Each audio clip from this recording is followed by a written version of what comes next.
I'm Preeti Sinha, the Executive Secretary of the UN Capital Development Fund. And I'm Sonia Gardner, UNCDF's Goodwill Ambassador for Gender Equality and Access to Finance. We are happy to speak to you on the occasion of the International Women's Day 2021 on why access to finance for women is so important in the post-pandemic recovery. We begin with some important data. If women participated equally in the global economy with men, global tax revenues could increase by $1.5 trillion, most of it in the emerging markets. And McKinsey estimates that if women contributed to GDP at the same pace as men, they could add nearly $30 trillion to global GDP by 2025. But instead, unfortunately, women consistently earn less than men. And globally, the gender pay is almost at 20% in terms of the difference of pay. And in the poorer regions where UNCDF works, we have many women as smallholder farmers, as informal workers, and the risk of economic inclusion becomes bigger in this time of the crisis. We did an estimate that if all the smallholder women farmers had equal opportunity as men, about 150 million less people would go hungry. So the women farmers would really come to the fore. We need to provide them more access to finance. And even when they do earn money, women control less money than men. According to the report, Women and Money, co-published by IDEA.org and the Bill and Melinda Gates Foundation, money is the domain of men. Society does not view it as a woman's role to earn money or her right to make financial decisions. So true, Sonia. And these financial challenges are so much more acute in the LDCs, the least developed countries that UNCDF serves, where they're paid poorly, and then they have less job security, they have less social protection. Particularly women-owned SMEs face challenges in getting access to finance, and we must remedy this. And another point is in the digital divide of the 3.9 billion people in the world who don't have access to internet connectivity, most of them are women and girls, and particularly in rural areas with less education. So we must act on this. So true. And beyond finance, women and girls face many obstacles that impede their economic rights. There's a lack of ownership of land and other productive assets, and a lack of technical knowledge. There's also an absence of infrastructure and services that would strengthen their economic opportunities and increase their security and reduce the burden of unpaid work. Investment decisions on socioeconomic infrastructure and the allocation of essential services are often gender blind and fail to address the specific obstacles faced by women and girls.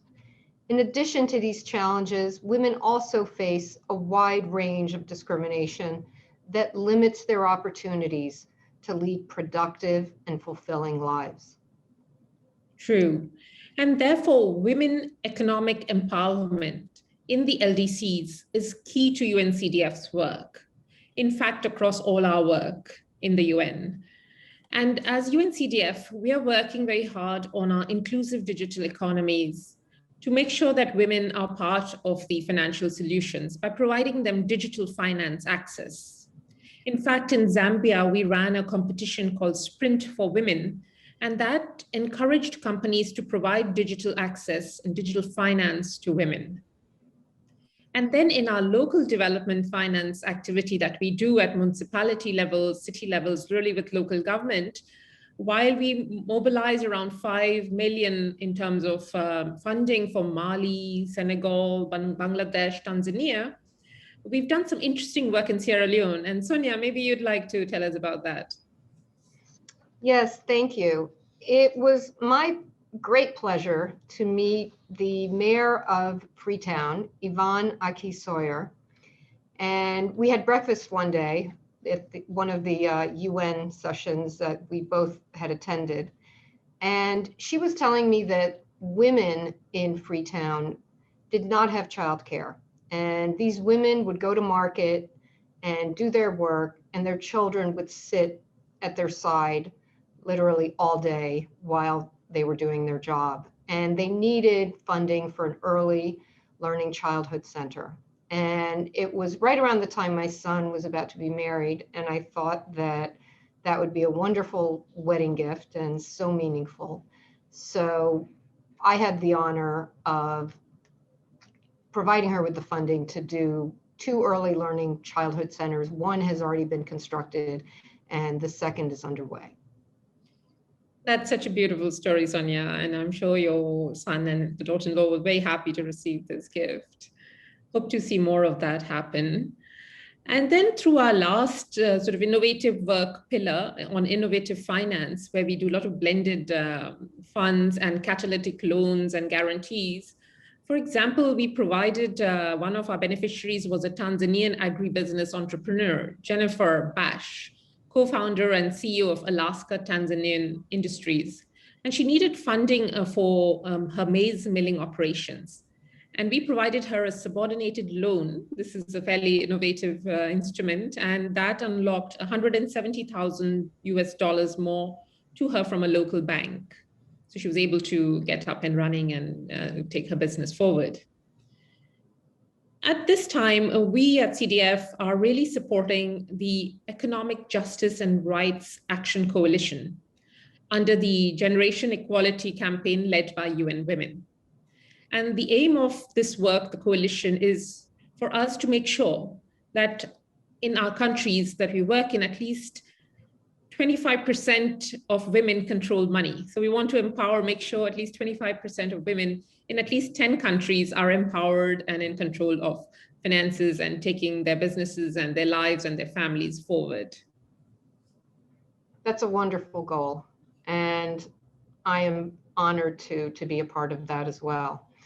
The ambitious targets around women's economic empowerment, established over 25 years ago with the Beijing Platform for Action and represented in SDG 5 of the Sustainable Development Goals, will only be achieved through renewed commitment, new partnerships among public and private entities at the local, national, and global levels.